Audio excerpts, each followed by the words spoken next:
tagumpay o kabiguan, ng ligaya o lungkot. Kaya marapat lamang na tanggapin si Jesus bilang tagapagligtas at Panginoon. At matapos yun ay panariwain ang katapatan at paglapit sa Kanya bawat araw o day by day. Ang day by day ay naglalayong umalalay sa pang-araw-araw na pamumuhay. Narito po si Kuya Ed Lapis sa mensaheng pinamagatang Words that Bear Sweet Fruits.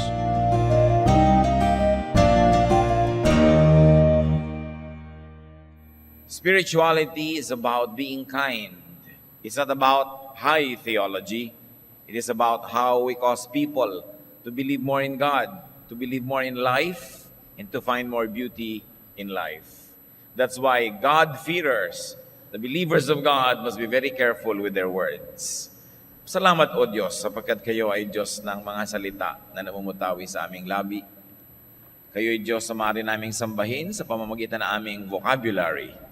That through the words we say and not say, we glorify you. Through the words we choose to say, we extend your kingdom here on earth. Teach us, Lord, to beautify our words. Patawarin niyo po kami sa aming mga kasalanan. Gawin niyo po kami karapat-dapat na lumapit sa inyong harapan. Pakalinisin niyo po kami ng dugo ni Jesus. At nawa Ama naming Diyos, kayo ang maging tunay at kaisa-isa naming tagapagsalita ngayon. Mangusap po kayo at mangaral, nais namin kayong pakinggan at sundin. Lift us up, teach us, bless us. We lift up your name, Father. We glorify and honor you. In the name of Jesus, your Son, our Lord and Savior. Amen. Words that express deep spirituality, words that bear sweet fruits. And the values behind them are important to know. We're going to review several words today that are known to us. Pero sabi ng matatanda, ang paalala ay gamot sa taong nakalilimot. Thank you, as an expression of gratitude, are two very powerful words. 1 Thessalonians 5:18-20, whatever happens, keep thanking God. Ano man daw ang mangyari, kailangan hindi ka tumigil na magpasalamat. Kahit na sa biglang tingin mo, hindi naman dapat ipagpasalamat. Pero sinasabi dito ng Thessalonians, ano man ang mangyari, magpasalamat. Luke 17:17-19, Jesus asked, weren't 10 men healed? Where are the other 9? Why was this foreigner the only one who came back to thank God? Then Jesus told the man, you may go, get up and go. Your faith has made you well. Ito ay hango sa kasaysayan na ang Panginoon ay nagpagaling ng 10 ketongin. At nung nalaman ng 10 ketongin na sila ay galing na, ay kumaripas ang takbo pa uwi ang siyam, isa lang ang biglang tumigil at bumalik para magpasalamat kay Jesus. At sabi niya, di ba't 10 ang pinagaling? Bakit ito lang ang bumalik? Foreigner pa. Kasi yung mga Hudyo, they feel that it is their right to receive healing from God. So they are not thankful anymore. But the foreigner felt that he was not deserving, so he was very expressive of his gratitude. Kuminsan din sa mga pamilya, iniisip ni husband, right niya na paglingkuran ni wife, hindi na nagpapasalamat. Ganon din naman kuminsan si wife. Ganon din si son or daughter. Parang tungkulin na lang ng magulang na bigyan siya ng kanyang mga gagastusin kaya hindi na nagpapasalamat. Ganon din tayo kuminsan sa ating mga kasama sa bahay, ng mga waiter, sa mga tumutulong sa atin. Tungkulin nila yan, sinusweldohan sila, so hindi na dapat pasalamatan pa. All of that, dapat ituwid. Dapat mapagpasalamat. Kaya sabi ng Panginoon, mabuti pa itong isang ito. The thank you of this healed leper affirmed and sealed his wellness. Sabi ni Lord, sige, confirm na confirm, galing ka na talaga. At sa pagpapasalamat mo na yon, na kompleto yung cycle of goodness. What is the cycle of goodness? Somebody does good and you repay that person. Then the cycle is complete. And thank you is a very good currency. Thank you is the currency of the poor and the weak. Na kung ikay tinutulungan, wala ka talaga maibayad na cash, mahina ka, wala ka maibayad na paglilingkod, wala ka maiganti, you say, thank you, salamat po. Hindi yun kumpletong bayad dahil dapat pagka gumaling ka na, may kakayanan ka na, magbayad ka talaga, gantihan mo yung mabuting ginawa sa'yo. Pero habang hindi mo pa nagagantihan, thank you is a promissory note. Yan po pagsasabi ng thank you mga kapatid, hindi na natapos ang usapan. Pangako pa lang yun. Binigyan ka ng mabuti, ginawang ka ng mabuti, pinag-enroll ka sa iyong pag-aaral, thank you, hindi pa tapos yun. Ibig sabihin nun, pag bibigyan mo siya ng magandang grade, papakitaan mo na magandang grade mo. At pagdating ng araw na nakapagtrabaho ka na, nangangailangan din siya, tutulungan mo rin. O kung hindi man nangangailangan, bibigyan mo pa rin ng expression of your goodness because a thank you is a promissory note. Hindi natatapos ang bayaran sa thank you. At lalo namang hindi nasimulan kung hindi ka man lang nag-thank you. Anak, binigyan ka ng iyong magulang ng mga aruga. Thank you tatay, thank you nanay. Pero ibig sabihin din naarugain mo siya because the thank you is the promissory note. Asawa, pag ginawa ka ng mabuti, thank you. But you also wait for the opportunity to do good and to return the goodness. That completes the cycle. Colossians 3:15, be thankful. Thank God. It keeps the cycle of blessing going. Thank people. It inspires them to do good. Thank living things around you. Whether or not they will understand your language, you understand your language and it makes you feel good to thank everything around you. Salamat. Salamat na lamang. Bago mo patayin yung manok, kung nagkakatay ka pa ng manok, salamat ha, kailangan kasi mamatay ka para may makain kami. Thank you. Pasalamatan mo ang manok. Pasalamatan mo ang gulay kung kakainin mo siya. Pasalamatan mo ang bulaklak bago mo pitasin. Wala namang mawawala sa iyo kung gagawin mo yun But life understands life, whether or not the language is really understood for what it stands. The very least is that you benefit because you put yourself in a position of being grateful when you thank something or someone. And it also makes you feel good. Napakabuti ng mapagpasalamat. Isa pang napakagandang mga salita, after you. Yung merong papasok kayo sa pinto, paunahin mo siya, after you. Merong kukuha ng pagkain, nagkasabay kayong aabot dun sa plato, after you. Yung gusto mong paunahin ng tao because it speaks of humility and considerateness. Especially if the other person needs your kindness. Merong taong may kapansanan, nag-uunahan kayo sa silya, sabi mo, after you. Natural. Kailangan pang gawing batas yan na yung mga handicap, kailangan yung parking ng kotse nila, yung malapit sa pinto, pasukan ng building. Kasi yung mga iba, kung hindi pa gagawing batas yan, hindi nila bibigyan ng konsiderasyon yung mga may kapansanan. Philippians 2:3-4, be humble and consider others more important than yourselves. Care about them as much as you care about yourself. So take note of the Japanese bow. Have you seen this in your real life or in movies? Na kuminsan kinakarikaturize ng Hollywood movies. Nililibak-libak, ginagawang katawa-tawa. Magbabaw yung Hapon, yung kabaw niya, magbabaw din. Magbabaw uli siya. Si number 2, baw uli, hindi na matapos-tapos. Kasi sa kanila, yung dapat na mas dakila ang titigil magbaw. So mas matanda ako sa'yo, nagbaw ka, nagbaw ako, nagbabaw ka uli. Kasi ako yung mas matanda at pwede ko nang hindi ako magbaw. Kasi ako naman yung mas matanda. Mas mataas ang posisyon ko sa'yo. Magbabaw ka, magbabaw ako, magbabaw ka uli. Alangan namang ako yung huli nagbaw, mataas yung posisyon ko. Ganun yung etiquette ng mga Hapon. Kaya sa kanilang pag-uunahan na maging mapagpakumbaba, hindi matapos yung kababaw. Because nobody would allow himself to be the last one to be bowed to. Gusto niya siya yung huli nagbaw. Kaya ang sabi sa Bible, outdo one another in showing courtesy, in showing goodness. Not the other way around. Yung mag-amain na si Abraham at si Lot, pareho silang may mga tauhan, may mga hayop na alaga, nagkakakompetisyon sa mga damo at sa mga inumin ng hayop. Kaya sabi ni Abraham sa Genesis 13:8-9, Abraham said to Lot, we are close relatives. We shouldn't argue, and our men shouldn't be fighting one another. There is plenty of land for you to choose from. Let's separate.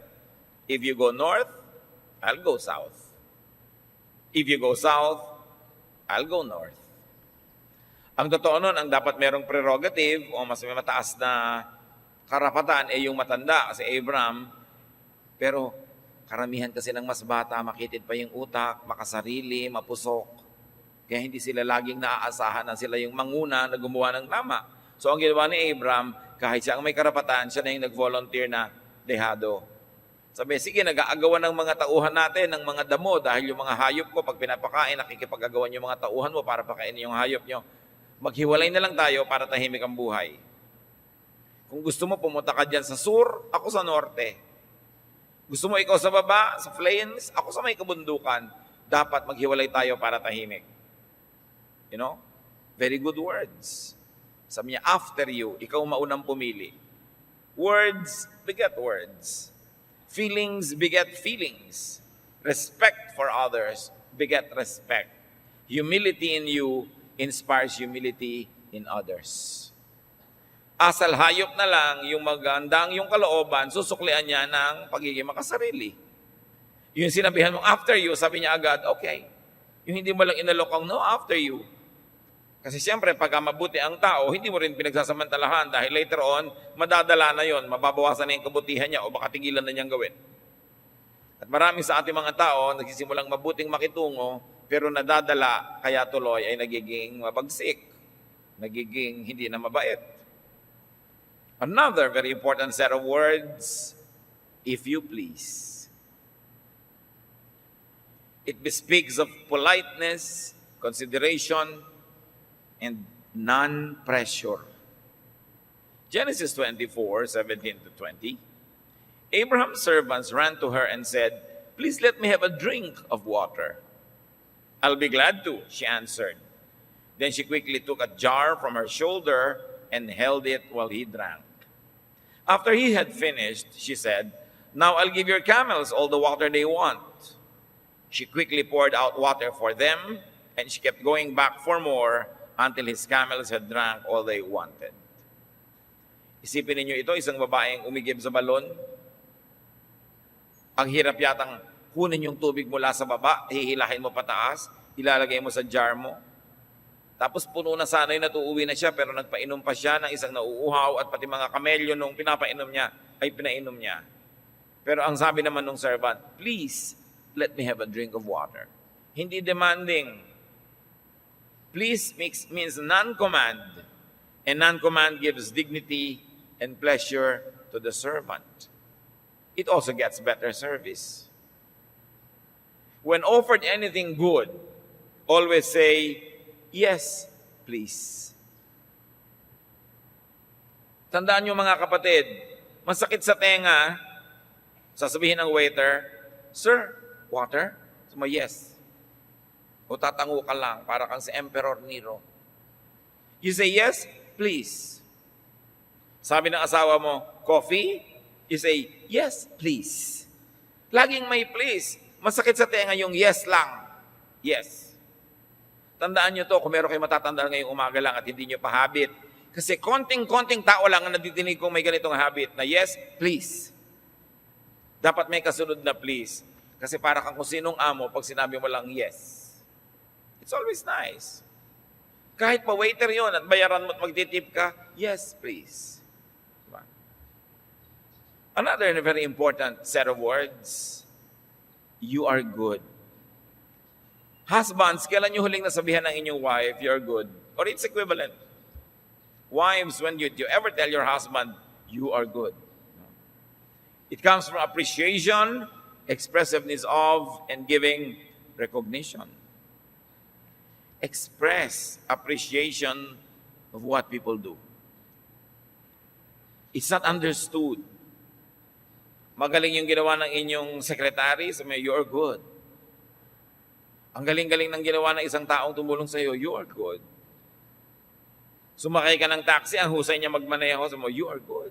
Ang galing niya naman, ang galing niya mag-drive. Dapat laging ine-express, hindi niya naman magiging kabawasan.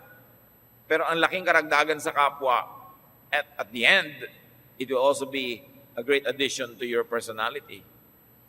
Sa Philippians 4:1-4, sabi dito, "It was good of you to help me when I was having such a hard time." Verbalize and express appreciation is excellent currency. And you know, in life, we must always pay. Pag merong ibinigay sa'yo, babayaran mo dapat. Lagi.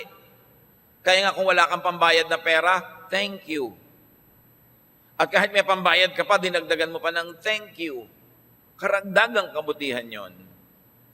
Always say thank you. Always express appreciation. May ginawa sa iyong mabuti ang tao, may pautang siya sa iyo.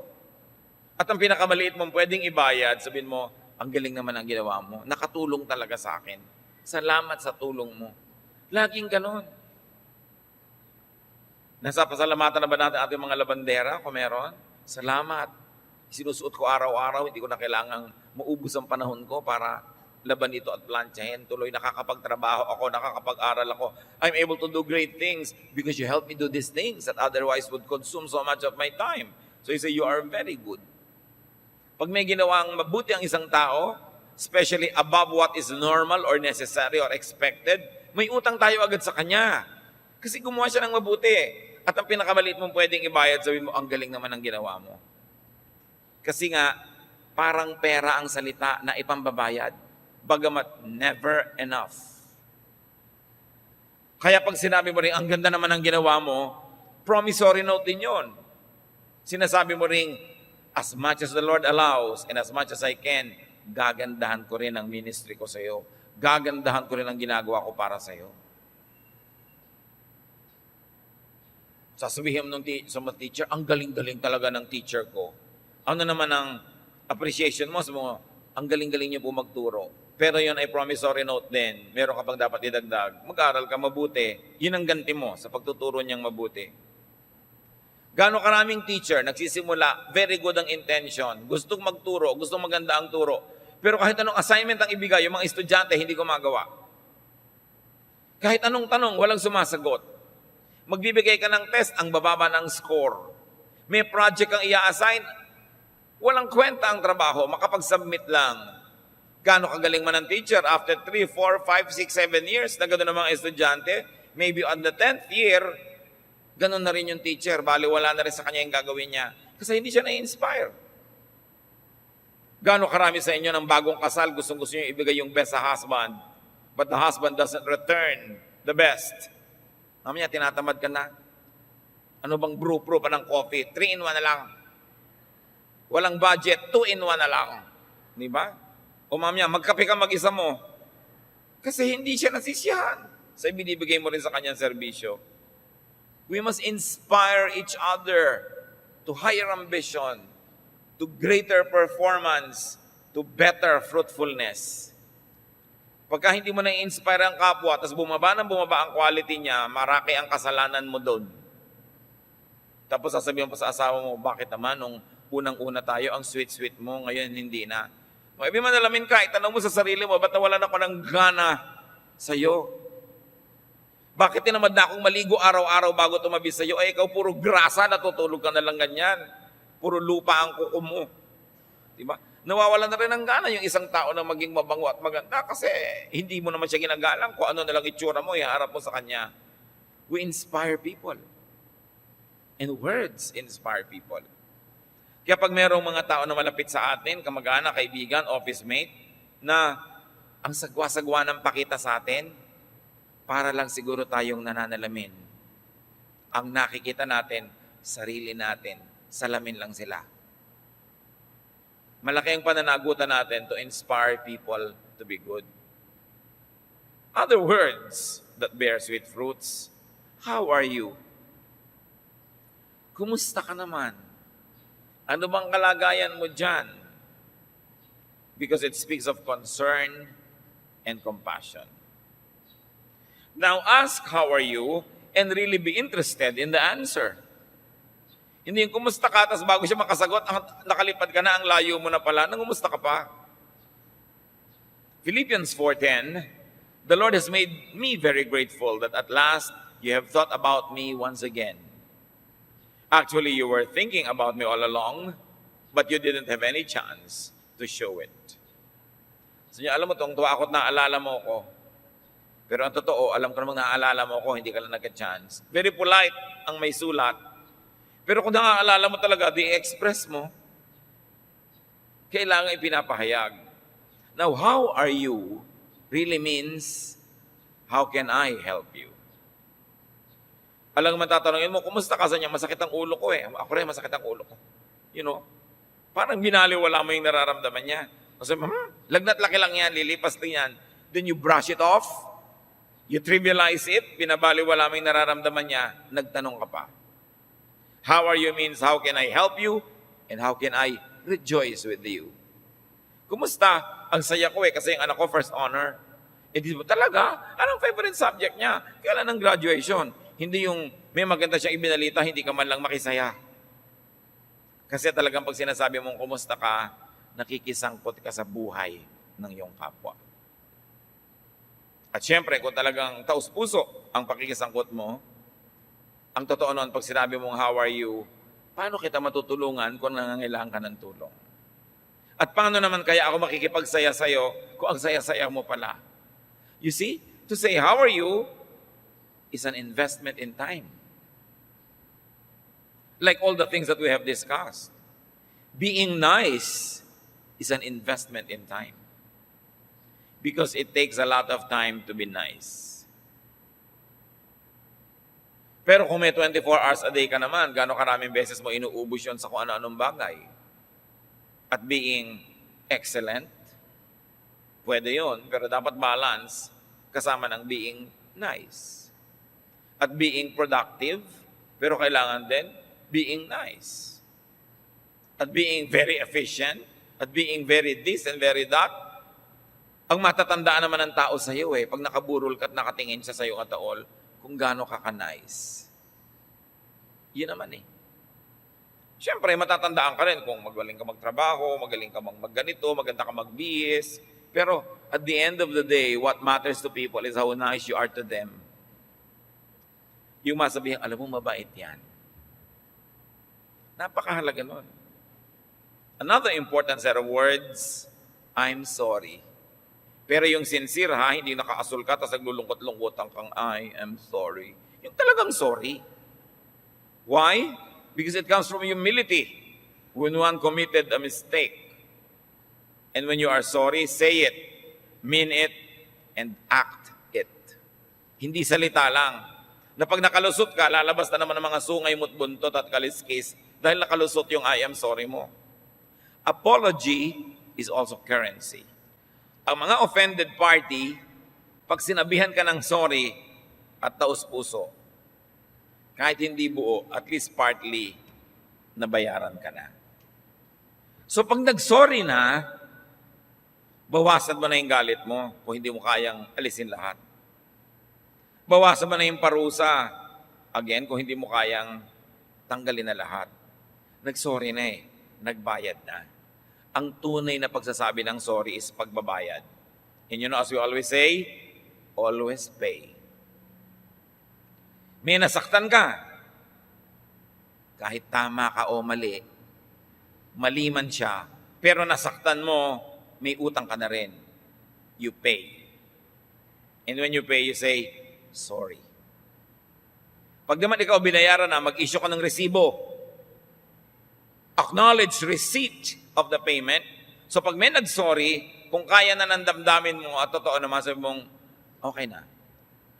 O kaya sige, nabawasan na yung galit ko, may natira pa pero matanggal na yung marami. So may resibo. Hindi yung nag-sorry yung tao, hindi niya maintindihan kung ano yung reaction mo. O sige, tinatanggap ko na pero hindi pa buo. May konti pa akong inis so medyo lumayo-layo ka ng konti. Baka bukas, pwede na ulit tayong magkwentuhan.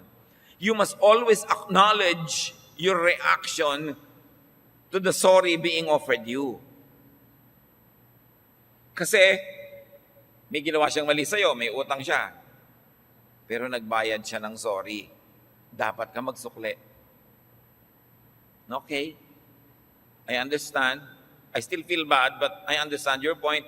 Lagi kang mayroong pananagutan na sagutin yung sorry niya. Yun naman kung gusto mong maayos ang relasyon nyo. Kasi pag hindi ka sumagot, nakahang siya, mamaya aandar yung pride niya, ay, bahala ka sa buhay mo. Lalo kayo nagkagalit. Lalo namang hindi maaayos kayo kung nakasakit ka na, hindi ka pa magsusorry. You've got to do these things to initiate the cycle of healing.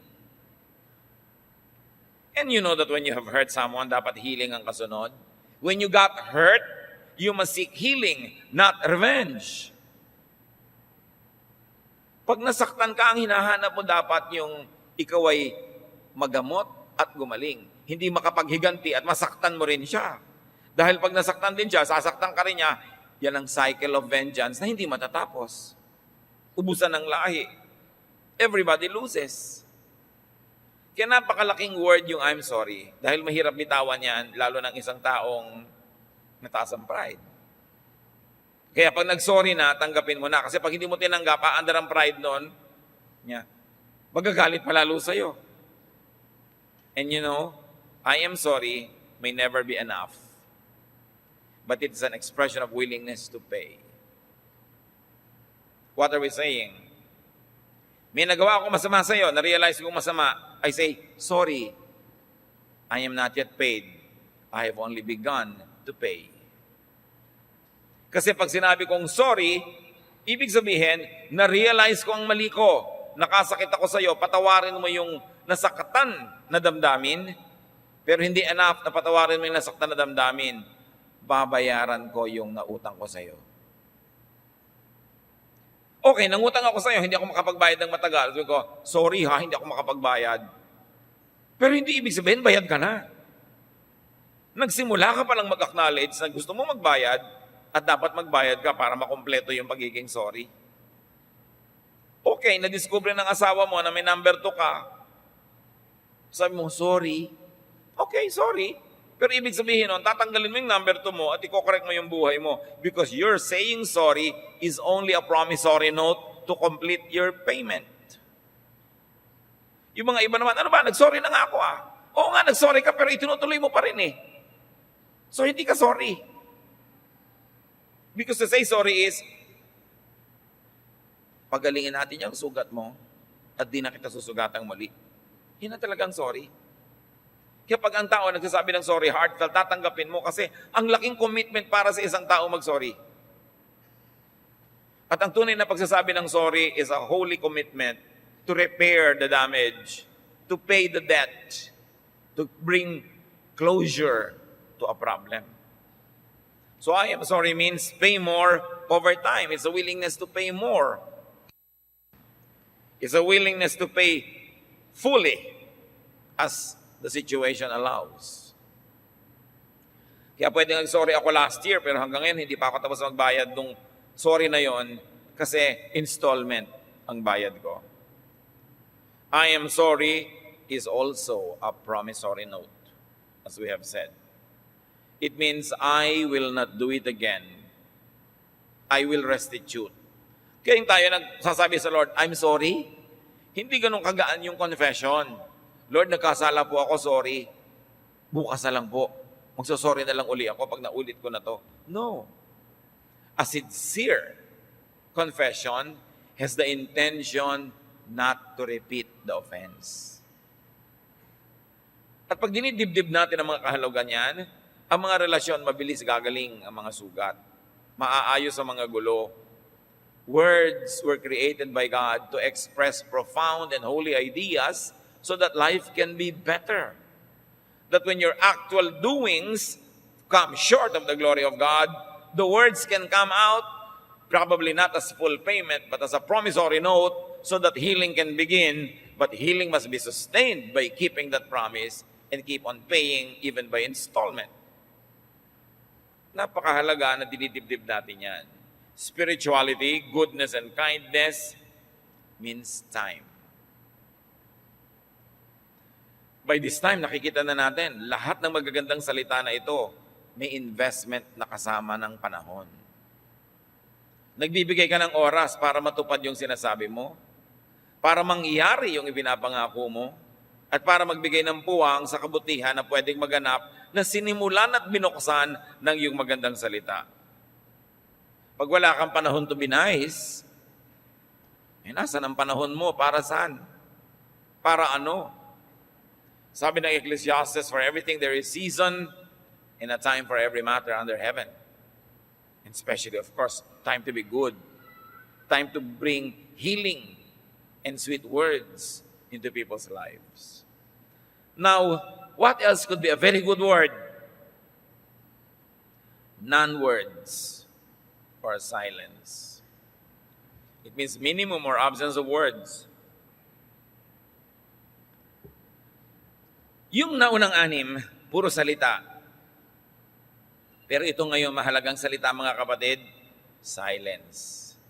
Katahimikan. Can you listen without giving an advice or an opinion? Ang mga tao mabibigat ang damdamin, makahinga lang, kahit hindi mo napayuhan, malaking bagay na. Pero bakit marami hindi makahinga, hindi makapagsabi? Kasi tatadtarin mo ng iyong moralidad, tatadtarin mo ng iyong opinion, tatadtarin mo ng mga lessons mo in life, ng iyong advice, na pag hindi naman niya sinunod, magagalit ka pa sa kanya, dadagdag ang problema niya. So hindi na lang tuloy nagsasabi. Napakalaking katangian na makinig ng hindi nagsasalita. Yan ang isa dapat natin ma-develop. Sabi nga, speech is silver, silence is gold. Pwede ba na magsabi sa atin ng problema ang kaibigan natin na hindi tayo nagmo-moralize? Kasi alam na niya yun eh. May sugat na nga siya, tinatanggal niya yung takip. Pagkatanggal niya yung takip, dinudot-dot natin at sinasaktan natin, pinapadugo ng mga salita natin na unkind. Hindi na ba pwedeng mag-disclose ang isang tao tungkol sa kanyang weakness, tungkol sa kanyang nararamdaman, na wala tayong panghuhusga? Na wala kang wise words? Madalas naman yung wise words sa'yo lang yan, sa kanya hindi. Proverbs 15:23. A man finds joy in giving an apt reply, and how good is a timely word. Tama. Tamang sagot, tamang oras ang pagsasalita ng isang salita. Napakaganda. But sometimes the best word is a non-word. Silence. That's why the silence of a respected person is louder than a speech of a fool. Pag ikay kagalang-galang, yung pananahimik mo lang, speech na yun. You say words. You say more by not saying anything. And sometimes by saying so many things, we commit all the kinds of mistakes that could be prevented if we only held our tongue. Si Job, nung nagkaroon siya ng napakalaking problema, nagdatingan yung mga kaibigan niya. Job 2:13, for 7 days and nights, they sat silently on the ground beside him because they realized what terrible pain he was in. 7 araw at 7 gabi, umupo lang sila katabi ni Job, no comment. Nakipagluksa, nakiramay, without words. Kumisan kasi, nababaliwala lahat yung ginagawa natin when we said something very foolish. Nagluluksa yung kaibigan mo, namatayan ng mahal sa buhay, pagdating mo, ganyan talaga, una-una lang. Nonsense! Kung sabihin, sige, mauna ka na.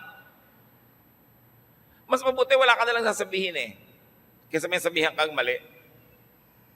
Lalo yung pagpunta sa namatayan, sa nahihirapan sa buhay, yung mga dinadalaw ng dilubyo ang buhay nila, ang buti-buti nila, hindi nila maipunawan kung bakit. Just be quiet, just be there. Your silence says, I am with you.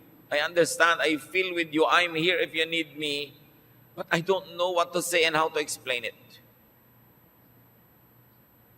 Merong isang ina na nalunod ang kanyang 3-year-old or 7-year-old daughter sa isang swimming pool sa school. Ang ganda-ganda ng buhay nila, ang bait-bait nila, tapos hindi niya maintindihan. Pagdating ng isang kaibigan niya, sabi niya, bakit nangyari to? Alam, sabi ng kaibigan niya, hindi ko rin alam. Then naupo na lang sila together, held hands, and cried together. Kaysa mag-offer ka ng kung ano-anong mga ideya na pampakonsuelo de bobo, na hindi naman nakaka-comfort, mabuti pa kung hindi mo talaga alam, huwag ka nalang kumibo. Silence can be very golden. Yung nagkamali ang isang tao, dumating sa'yo, alam mong maling-mali. Ano sasabihin mo? Sabi ko na sa'yo eh. Naku, huwag na lang, huwag ka nalang kumibo. I told you so.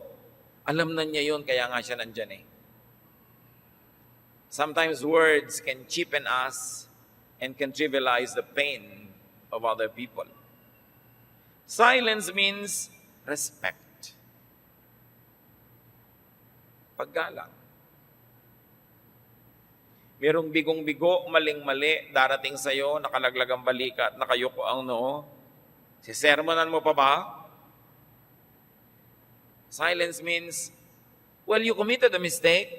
I know you're wrong, but I respect you, so for now, I shut up. Silence means space. I give you space. Merong isang tao galing sa paggawa ng isang kabalbalan, alam niyang kabalbalan ang ginawa niya, alam niyang alam mo, at alam mong alam niyang alam mo. Pagpasok niya sa bahay, di ba ang ganda, silent ka lang.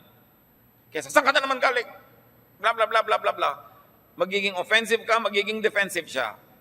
But your silence can break his bones without you lifting a finger. Well-timed silence is better than all the speeches ever delivered at the United Nations General Assembly. Ang matinong tao, ang spiritual na tao, alam kung kailan mas mabuting tahimik lang muna. Panapanahon. Spirituality means a lot of self-control. Ang tunay na spiritual, mapagpigil sa sarili at hindi laging binibigyan ng daan ang katinang dila, yung kagustuhan na magsalita. Kuminsan nagsisimula lang yan sa pagtitimpit, pagpipigil sa sarili, but when you make it a habit, it becomes you. Nagiging ganun ka na talaga. Hindi nahirap yung loob mo sa pagtitimpi dahil natuto ka na talaga na magpahalaga sa well-timed silence. Lalo kung pareho kayong matalino at alam niyong matalino naman kayo, hindi kailangan lagi may salita. Proverbs 16:24, pleasant words are a honeycomb, sweet to the soul and healing to the bones. Kita niyo daw yung mga tamang salita, parang pulot-pukyutan, parang bahay ng mga bubuyog na punong-puno ng mga honey, ng pulot. Sweet to the soul, healing to the bones. Words can make or break. Words can destroy or build. Words can comfort or afflict. Now, pleasant words will, of course, be great diplomatic tools. Pleasant words would also be great bribes. Sabi sa Proverbs 17:8, a bribe works miracles like a magic charm that brings good luck. Hindi naman dito minasama yun eh. Sabi yung marunong mag-bribe, maraming nagagawa sa buhay. Kasi hindi naman lahat ng bribery bad. Kumbaga may machine, ilalagay mo lang naman ng oil para umandar dahil ang ganit-ganit. Meron isang very eager saleswoman. Nagbebenta siya ng mga product sa isang client na lalaki. Siyempre, ang ibinebenta niya, yung mas malaki yung commission niya o kaya yung dapat mag-move kasi mag-expire. Ang sabi ng lalaki sa kanya, do you have a brother?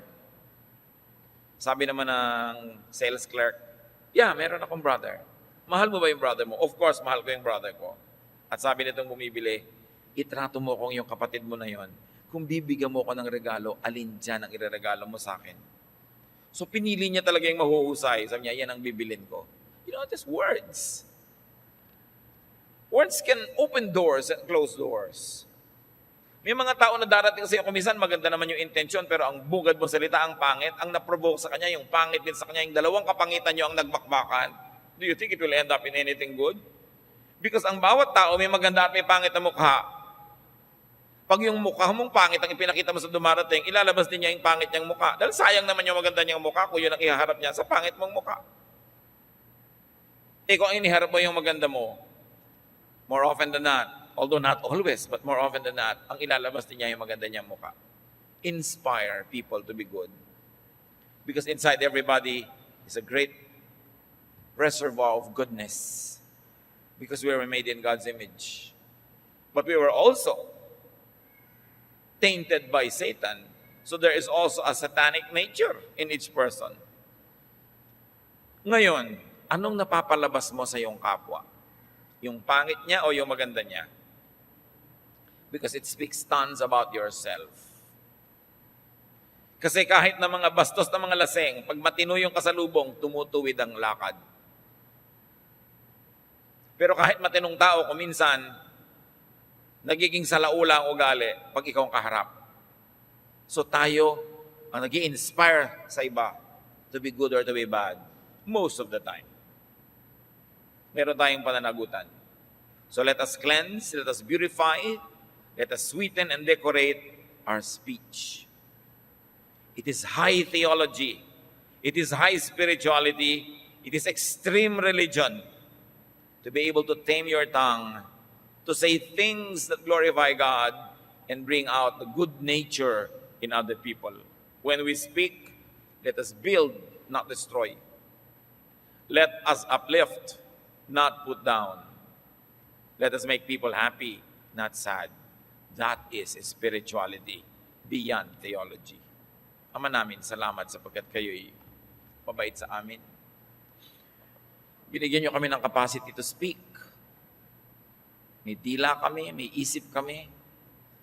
Turuan niyo kami, Panginoon, ang espiritu namin masala yung aming vocabulary. Mapalabas yung mabuti, hindi yung masama. Yung maganda, hindi yung pangit. So that we can make people the good people that they are and that they should be. Huwag kami ang maging katisuran. Huwag kami ang dahilan para yung kabangisan nila at kasagwaan ay lumabas. Teach us to control our tongue. Teach us to beautify our language. Pagbulay-bulayan natin ang mga ito, kapatid, at ating suriin yung mga taong lagi nating nagagalit, baka dahil sa mga pananalita at pamamaraan natin. Yung mga tao na lagi na lamang na nagiging pangit ang pakita sa atin, maaring tayo ang dahilan. Ama, sa aming pananahimik, turuan niyo po kami. Salamat sa mga mabuti nang naituro mo sa amin, magagandang behavior na nandun na may magaganda ng bunga. Patuloy mo kaming turuan na mag-improve. At lalong-lalo, help us identify the points where we should improve in the way we speak. Magbulay-bulay tayo mga kapatid at nawa kasihan tayo ng Espiritu at maging regalo natin sa kapwa-tao ang ating mga pananalita.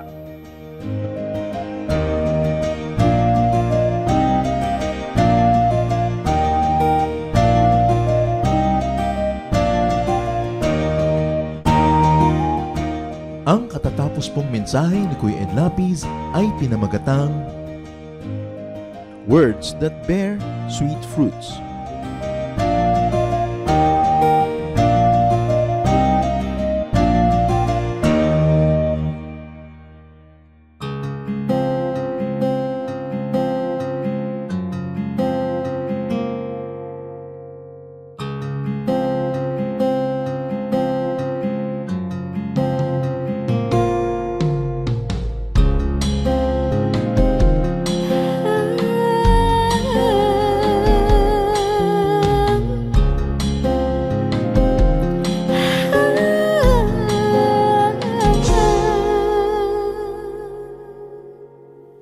Pag-ibig mo o kailanin,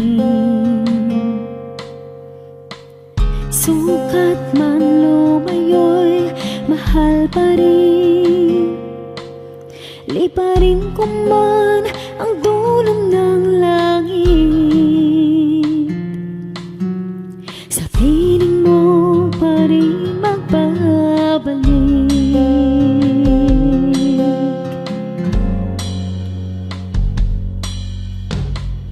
Kahit minsa'y magkasala, bakit tinuturing pa rin danan?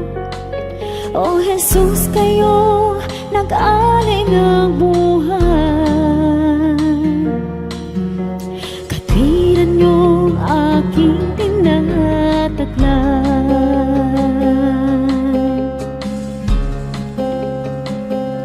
O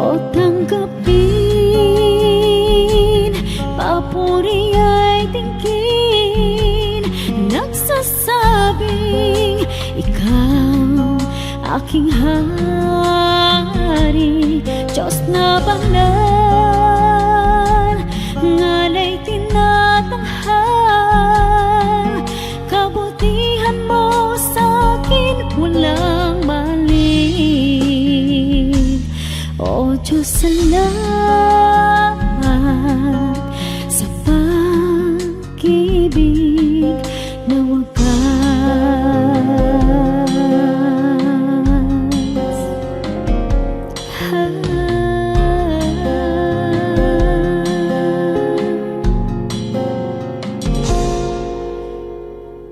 Lagi naman itong isip, ngalan ko sa palad mo inukit. Walang sino mang maaring magwalan. Kaligtasang ikaw ang nagpikat.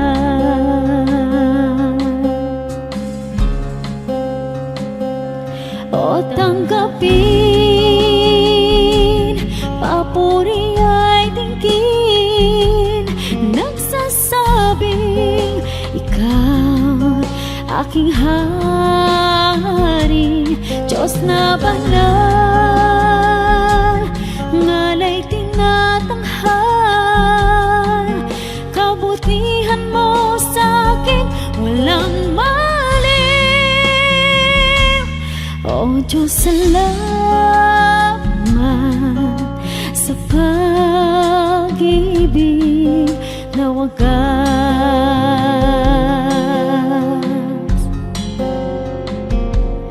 O tanggapin,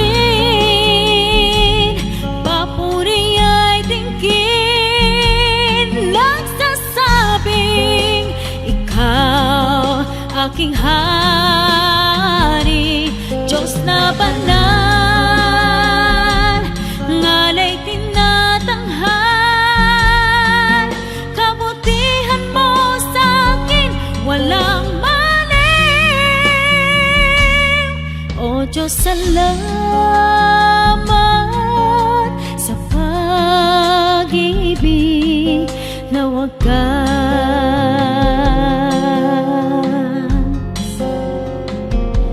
O Diyos, salamat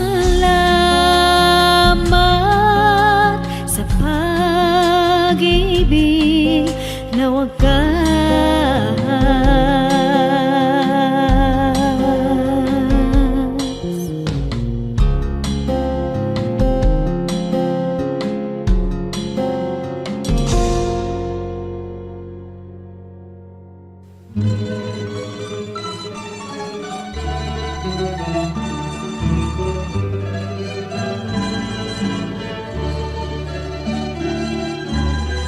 Mga gawa niyo sa aming buhay, tuwin ay naaalala.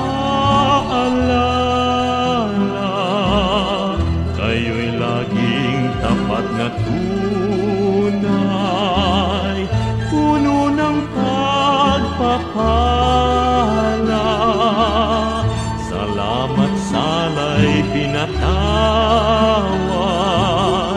nilinis niyo, Diyos.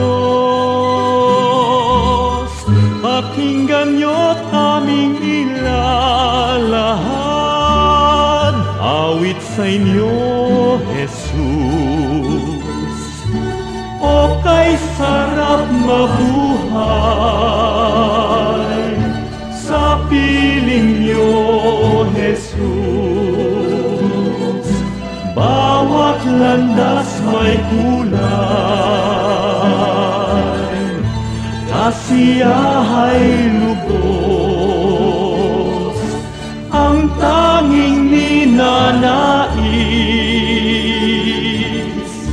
ay magpuri sa inyo. Lalo lang tumatamis sa piling niyo, Jesus.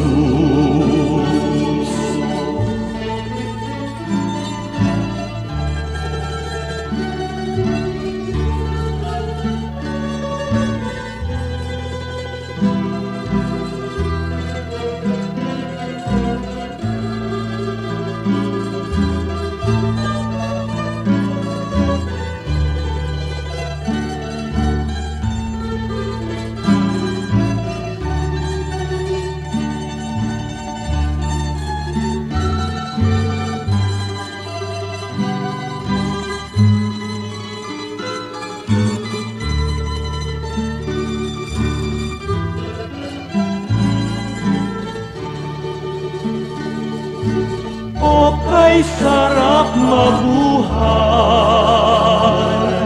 sa piling niyo, Jesus. Bawat landas may kulay, kasiyahay lubos, ang tanging ninanais ay magpuri sa inyo, lalo lang tumatamis sa piling niyo, Jesus. Bawat hakbang ay mayroong awit, bawat pintig ng puso, mga himig na makalangit sa damdami bugso. Lumipas man ang aking buhay, awit di matapos, sa langit man ay iaalay. Pakinggan niyo, Jesus. O kay sarap mabuhay sa piling niyo, Jesus. Bawat landas may kulay, kasiyahay lubos, ang tanging ninanais ay magpuri sa inyo, lalo lang tumatamis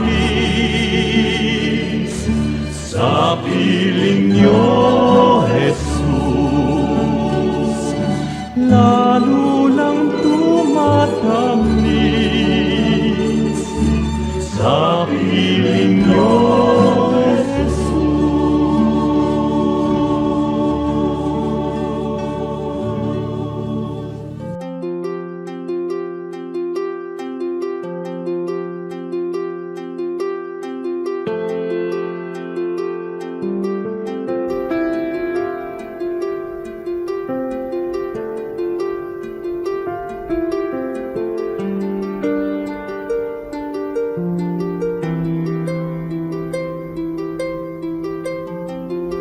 Panginoon, ang sabi niyo sa akin, lumapit lang sa inyo. Ibig ko'y diringgin, pasanin ay aalisin, lahat ng kabigatan ng isip at katawan, ilalagak ko na sa inyong kanlungan. Nais kong madama haplos ng iyong kamay, paghako sa damdamin, sinisiklot ng buhay. Nais kong madama init ng iyong yakap, sa sandaling ito hanap ko ay paglingap.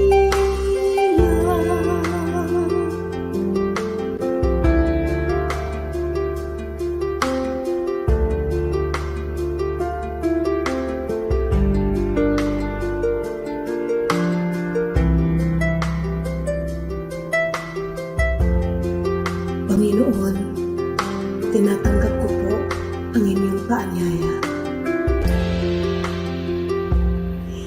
Dito sa piling mo, nais kong magpahinga.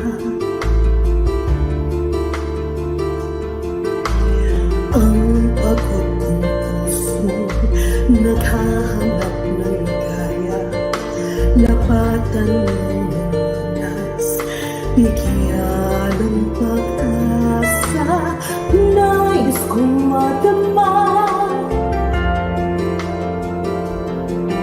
Haplos ng iyong kamay,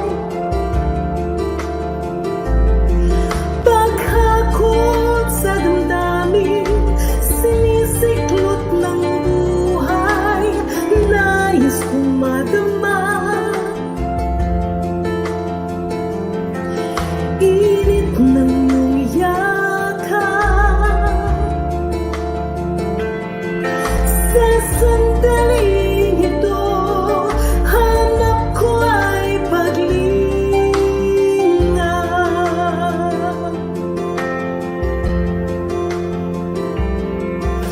Narito ako ngayon, itulad mo sa bisig ng iyong pagmamahal. Nais kong madama, haplos ng iyong kamay, paghakot sa damdamin, sinisiklot ng buhay, nais kong madama. Init ng iyong yakap, sa sandaling ito, hanap ko ay paglinga. Nais kong madama, haplos ng iyong kamay, paghakot sa damdamin, sinisiklot ng buhay, nais kong madama. Init ng iyong yakap, sa sandaling ito, hanap ko ay paglinga.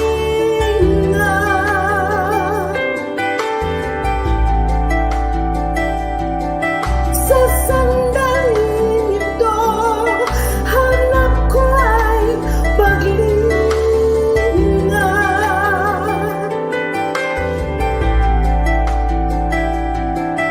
Sa sandaling ito, hanap ko ay paglinga.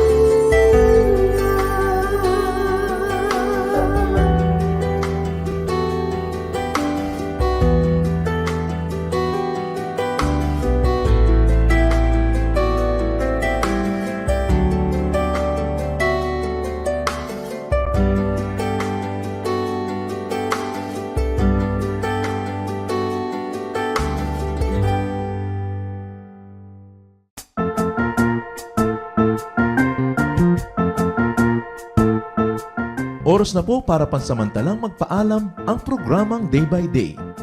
Tayo po'y magsama-sama tuwing ika-6 hanggang ika-7 ng umaga, araw-araw. Magandang umaga po at mabuhay ang Panginoong Hesus.